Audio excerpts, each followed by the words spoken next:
Hello students, myself Khyati Vyas from JMP English Medium Saraswati Group of Education. Today I am conducting this session for grade 4, subject is essays. We are conducting this session as a part of revision for your essay 2 exam and this is my session number 2 for your revisions. So kids, इसके पहले के session में हमने chapter number 1 that is globes and maps, chapter number 2 the northern mountains and the northern plains, chapter number 3 the plateaus and the desert region and chapter number 4 the coastal plains and the island region. इसके बारे में हमने detail में revision किया था। आज के session में chapter number 5 the climate of India, chapter number 6 our natural resources forest and wildlife, chapter number 7 our natural resources water and soil and chapter number 8 our history. इनके बारे में हम रिवाइज करेंगे। All these chapters are from your semester 1's book. Semester 1 की book में से आपको सिर्फ ऑब्जेक्टिव टाइप के क्वेश्चंस पूछे गए हैं। Clear? So shall we start our revision from chapter number 5, the climate of India? Okay. Now, climate of India. As you all live in India, so you must be knowing what type of climate India has. Correct? First of all, let's discuss what does the word climate mean. The word climate refers to the weather condition of a place over a long period of time. Climate का मतलब है किसी एक particular place में किस type का condition है weather का for a long period of time. Weather क्या होता है? Weather is for a short period of time. Weather सुबह का कूल हो सकता है, दोपहर में हॉट हो सकता है, वेदर इवनिंग विंडी हो सकता है, करेक्ट, या रेनी भी हो सकता है। So weather keeps changing time to time and it is referred for a shorter period of time. Climate is referred for a longer period of time. Climate longer period of time के लिए होता है। So now in India there are different types of weather in all places. So why is this difference? Because of some factor which influence the climate. कुछ ऐसे factors होते हैं जो climate के ऊपर इन्फ्लुएंस करते हैं। इंडिया में बहुत किस्म की लैंड फॉर्म्स है, 6 different types of physical features we learn, correct. तो अलग अलग लैंड फॉर्म्स में अलग अलग टाइप के क्लाइमेट हो सकते हैं at a time. For example आज अगर आप ले तो आज यहाँ पर गर्मी हो सकती है, तो शायद जम्मू कश्मीर में ठंडी हो सकती है, कहीं और साउथ में अगर देखो तो बारिश हो सकती है। Because there are factors which influence the climate. So which are these factors? First thing, location of the place determines its climate. Place कहाँ पर लोकेटेड है, इससे उसके क्लाइमेट के ऊपर असर पड़ सकता है। That is whether it is nearer to the sea, away from the sea. Nearer to sea है तो humid and hot रहता है, away from the sea है तो विंटर के टाइम में कोल्ड हो जाता है, अगर सी के नजदीक है तो विंटर में कोल्ड नहीं होता है। ये सारी चीजें हैं। Then the temperature, rainfall and the direction of the wind blowing through the region. वहां का टेम्परेचर कैसा है, वहां बारिश किस टाइप की होती है, and also the direction of the wind, वहां पर किस डायरेक्शन से विंड ब्लो होती है उस पर्टिकुलर रीजन में। ये सारी चीजें भी फैक्टर्स है जो डिटरमाइन करती है उस पर्टिकुलर प्लेस के क्लाइमेट को। Then distance from the equator, जैसे जैसे इक्वेटर से नजदीक आते हो वैसे वैसे गर्मी बढ़ती जाती है, इक्वेटर से दूर जाते हो तो ठंडी बढ़ती जाती है। What is equator? अर्थ के बीचों बीच एक इमेजिनरी लाइन पास होती है which divides the earth into 2 equal halves. इस लाइन को हम कहते हैं इक्वेटर। इक्वेटर जो है वहां पर direct rays of the sun throughout the year होती है, इसीलिए इक्वेटर के जो रीजन है इक्वेटर के नजदीक वो गर्म होते हैं। तो जैसे डिस्टेंस चेंज होते हैं उसी तरह डिस्टेंस फ्रॉम द इक्वेटर जैसे चेंज होते हैं उसी तरह वहां का क्लाइमेट भी चेंज होता है। Clear? Now seasons in India.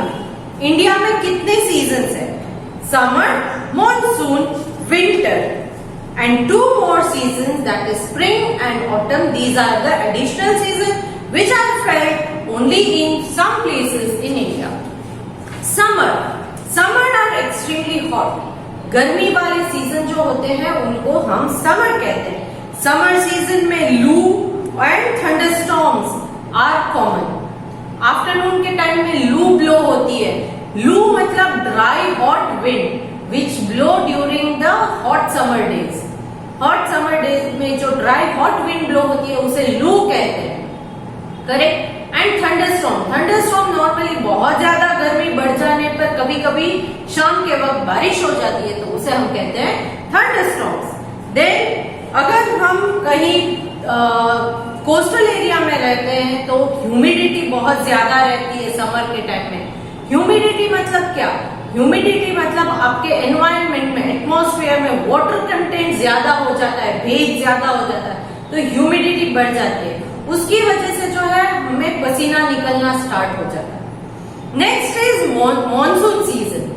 Monsoon season India में अलग अलग जगह पर अलग अलग टाइप का मॉनसून होता है।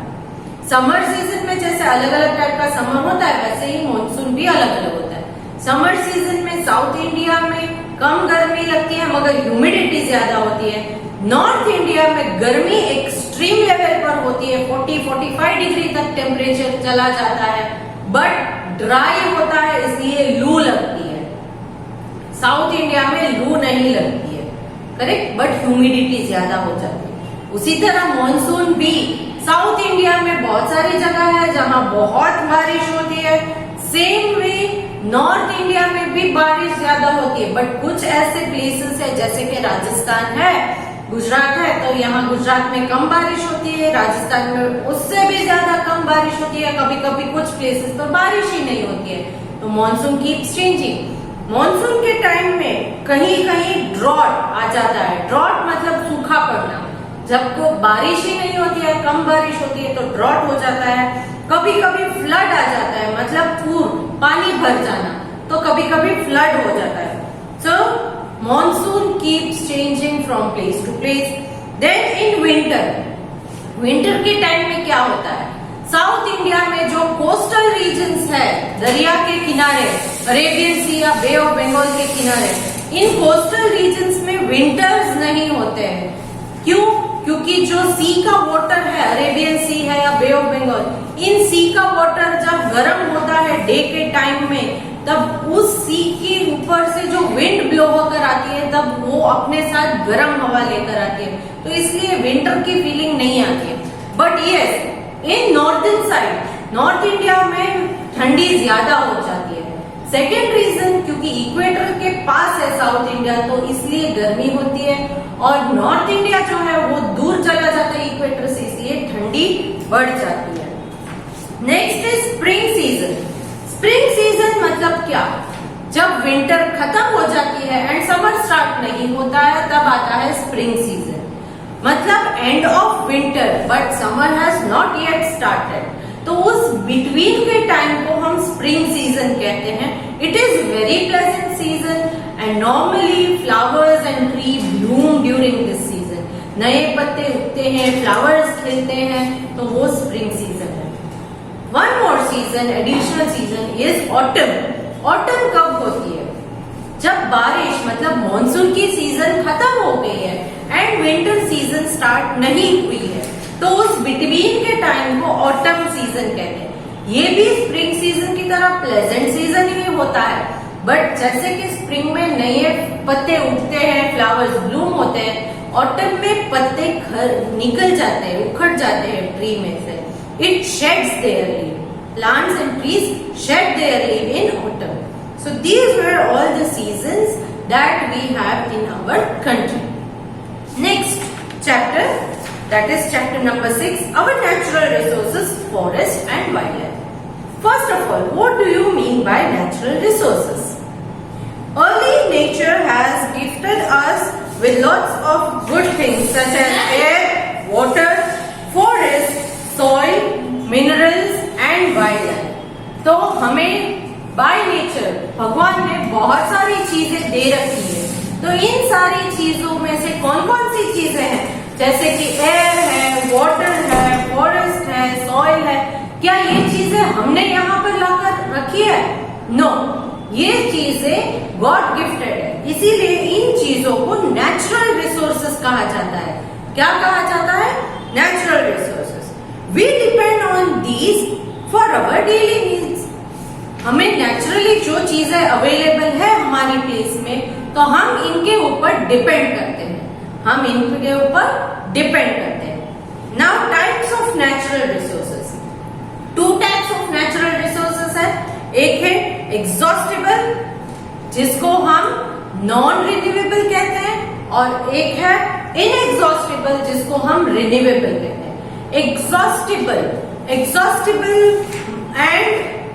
एग्जॉस्टिबल को और एक नाम क्या देते हैं? Non renewable. क्यों? क्योंकि एक बार यूज हो जाने के बाद इसको रिन्यू नहीं कर सकते, इसीलिए एग्जॉस्टिबल रिसोर्सेज को नॉन रिन्यूएबल रिसोर्सेज भी कहा जाता है। अदर वन इज इनएग्जॉस्टिबल और रिन्यूएबल, मतलब कि इनएग्जॉस्टिबल खत्म हो जाने के बाद भी वो हम रीयूज कर सकते। क्यों? क्योंकि ये खत्म नहीं होती है। जैसे कि सनलाइट है, सनलाइट आज के लिए अगर इवनिंग के टाइम सनलाइट चली जाती है, but don't worry, next day sunlight फिर से आ ही जाती है। सो दैट इज इनएग्जॉस्टिबल और रिन्यूएबल रिसोर्सेज। फर्स्ट, यहाँ पर हम नेचुरल रिसोर्सेज में मैंने कहा रिन्यूएबल, नॉन रिन्यूएबल या एग्जॉस्टिबल, इनएग्जॉस्टिबल रिसोर्सेज है। These were the types. अब इन नेचुरल रिसोर्सेज में इस चैप्टर में हम फॉरेस्ट एंड वाइल्ड लाइफ, इन दो नेचुरल रिसोर्सेज के बारे में बात करेंगे। फॉरेस्ट रिसोर्सेज क्यों जरूरी है? इंडिया में बहुत सारे फॉरेस्ट है, तो क्यों जरूरी है? बिकॉज फर्स्ट थिंग, फॉरेस्ट में ज्यादा ट्रीज होते हैं, तो इन ट्रीज से हमें ऑक्सीजन मिलती है, which we use to breathe करने के लिए यूज करते हैं। Then the roots of the tree prevent soil erosion, roots जो है ट्री के वो सॉइल को फर्मली पकड़ के रखते हैं, इसीलिए सॉइल इरोजन नहीं होता है। Then it improves the quality of soil and make it fertile. ये ट्रीज एंड प्लांट्स ग्रो करते हैं, तो उनमें से जो शेड करता है, लीव्स, फ्रूट्स नीचे गिरते हैं, they decay and mix into the soil, उससे उसकी फर्टिलिटी भी बढ़ती है। Then keeps the surrounding area cool, जहां पेड़ पौधे लगे हो वहां सराउंडिंग एरिया ठंडक वाला रहता है, क्योंकि एयर ब्लो करती है एंड वो छांव भी देता है।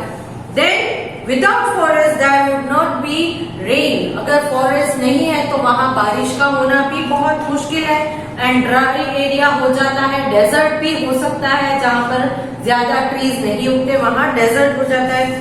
Forest provide us with food and fruits, vegetables, fruits, ये सारी चीजें ट्रीज पर या प्लांट्स पर ग्रो करती है, इसलिए यहाँ पर ये फॉरेस्ट इनको भी प्रोवाइड करता है।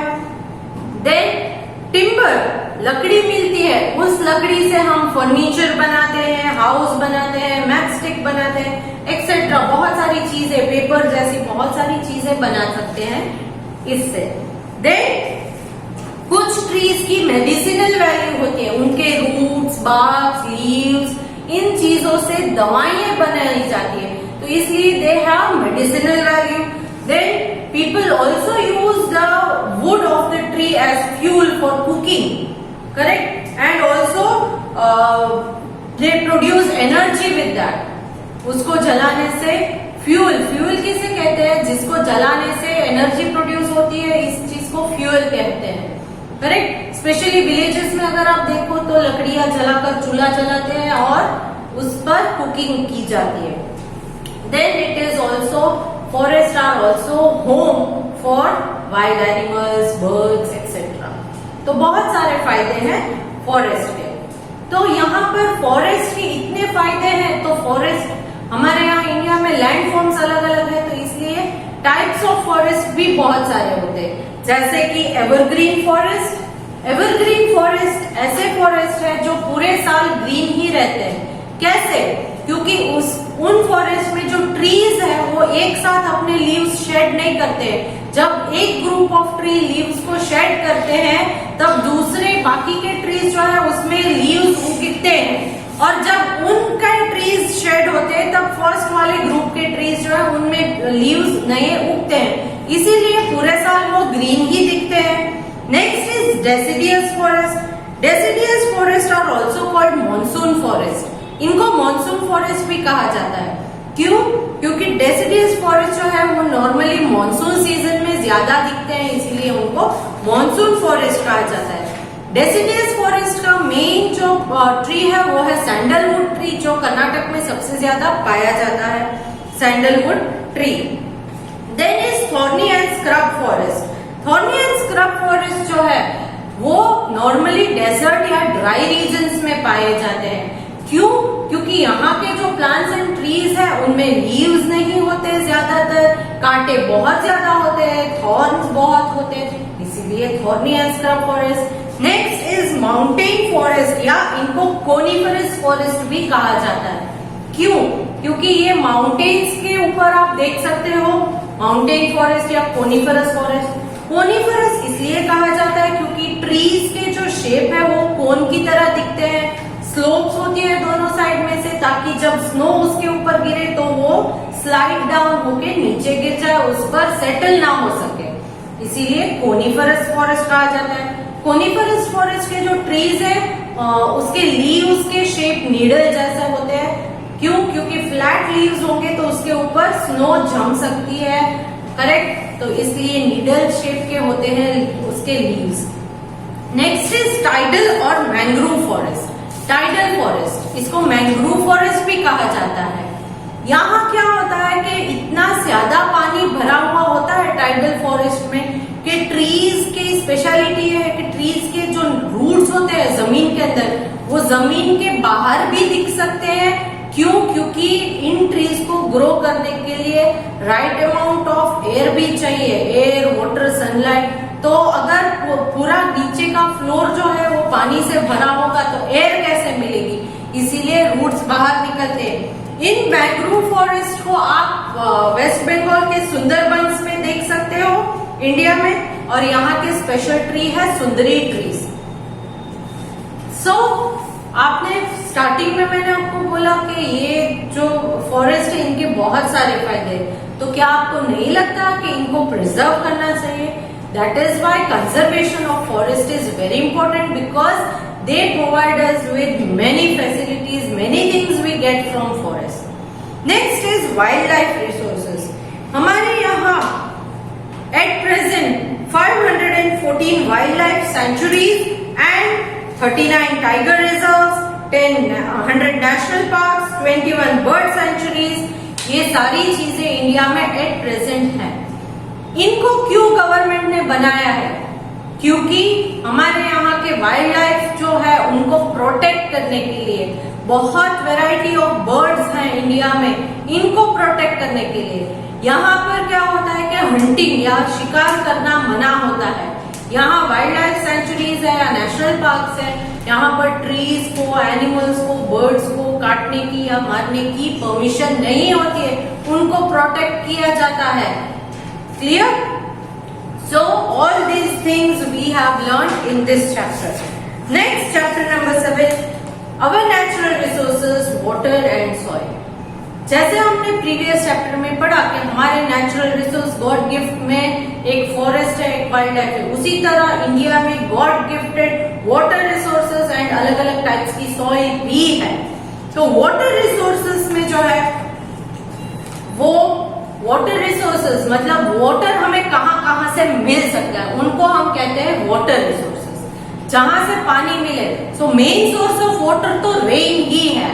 क्यों? क्योंकि रिवर, लेक, कैनाल कुछ भी आप देख लो तो उनमें पानी कब आता है? जब बारिश होती है। तो मेन सोर्स ऑफ वाटर तो रेन है, बट रेन के अलावा canals, then well, tubewell, tank, dams, ये सारे जो है ये भी वाटर रिसोर्सेस है। डैम का मतलब क्या है? कोई रिवर फ्लो होती है उसके अगेंस्ट आपने डैम कंस्ट्रक्ट कर दिया। क्यों किया? ताकि रिवर का पानी फ्लो होके आगे न चला जाए और उस पानी को आप रोककर अपने यूज के लिए रख सको। जब डैम में बहुत ज्यादा पानी भर जाए तब डैम्स में स्लुइस गेट होते हैं। इन गेट्स को आप अपनी जरूरत से खोल सकते हो ताकि एक्सेस वाटर जो है उसको फ्लो कर सको आप। इंडिया में डैम्स बहुत सारे, जैसे बाकरा नंगल डैम जो सतलेज रिवर हिमाचल प्रदेश में है उसके अगेंस्ट बनाया गया है। दामोदर वैली प्रोजेक्ट जो है वो वेस्ट बंगाल में रिवर दामोदर के अगेंस्ट बनाया गया है। फराक्का बैरेज जो है वो भी रिवर गंगा के अगेंस्ट बनाया गया है, it is in West Bengal. Sardar Sarovar dam जो नर्मदा रिवर के अगेंस्ट गुजरात में बनाया गया है। Hirakud dam, it is built on Mahanadi in Odisha, it is the longest dam in India. And Nagarjuna Sagar and Idukki dam, ये डैम जो है कृष्णा रिवर के अगेंस्ट बनाया गया है इन तेलंगाना एंड आंध्र प्रदेश। तो ये सारे थे dams. Next talking about soil. India में बहुत टाइप की सॉइल है। सॉइल को हमें बहुत इंपॉर्टेंट नेचुरल रिसोर्स कंसिडर करना है, क्योंकि सॉइल जो है वो मेन है जिसकी वजह से वेजिटेशन या फॉरेस्ट ये सारी चीजें पॉसिबल होती है।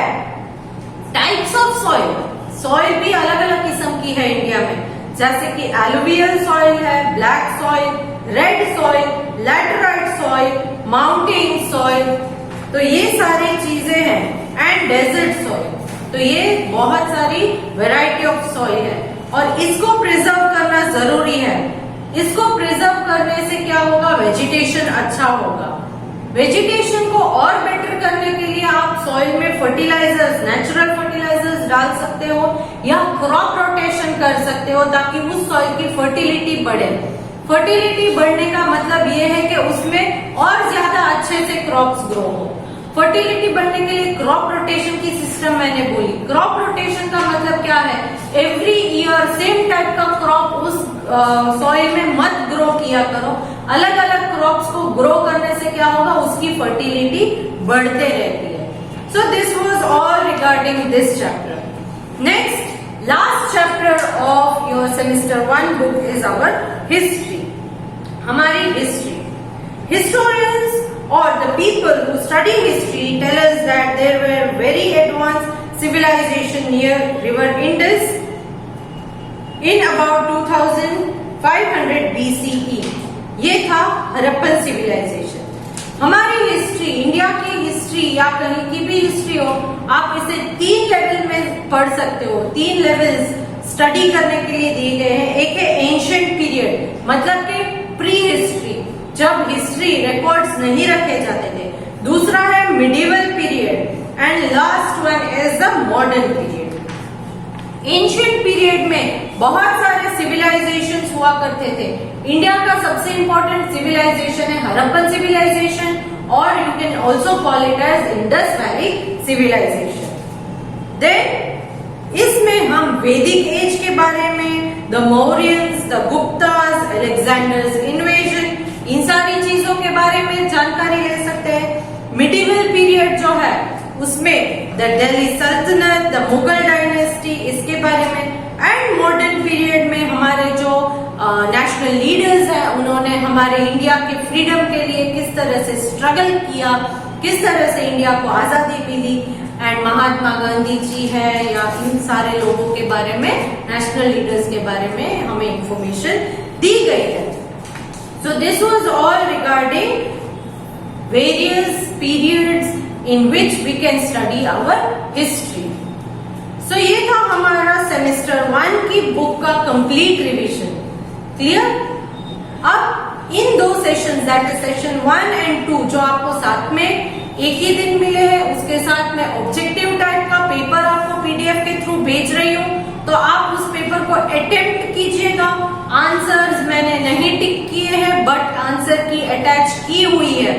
क्लियर? तो उस आंसर की में से आप आंसर क्रॉस वेरीफाई कर सकते हो, बट पेपर पहले आप अपने आप अटेम्प्ट कीजिएगा, आंसर्स बाद में चेक कीजिए। अगर बहुत ज्यादा मिस्टेक्स है तो और प्रैक्टिस कीजिए और हार्ड वर्क कीजिए। क्लियर? आज का जो पेपर है उसमें ये मत समझिएगा कि सेमेस्टर 1 की बुक का मैंने पढ़ा है तो सिर्फ सेमेस्टर 1 की बुक में से ही है। आपका सब्जेक्टिव पेपर हो या आपका ऑब्जेक्टिव पेपर हो, दोनों पेपर्स में मैंने दोनों बुक्स जो है सेमेस्टर 1 एंड 2 में से पूछा है। जो ऑब्जेक्टिव पेपर है उस ऑब्जेक्टिव पेपर में मैंने subjective end semester 1 end semester 2 दोनों बुक्स में से ऑब्जेक्टिव टाइप के क्वेश्चंस पूछे हैं। जो आज के पेपर में आपको है वो सेमेस्टर 1, सेमेस्टर 2 दोनों बुक्स के ऑब्जेक्टिव टाइप के क्वेश्चंस हैं। तो अगर आप प्रिपेयर्ड हो तो ही उस पेपर को अटेम्प्ट कीजिएगा। आई होप अब तक आपने रिवीजन कर लिया होगा तो पेपर आसानी से आप सॉल्व कर पाओगे। Okay. So see you in the next session. Bye.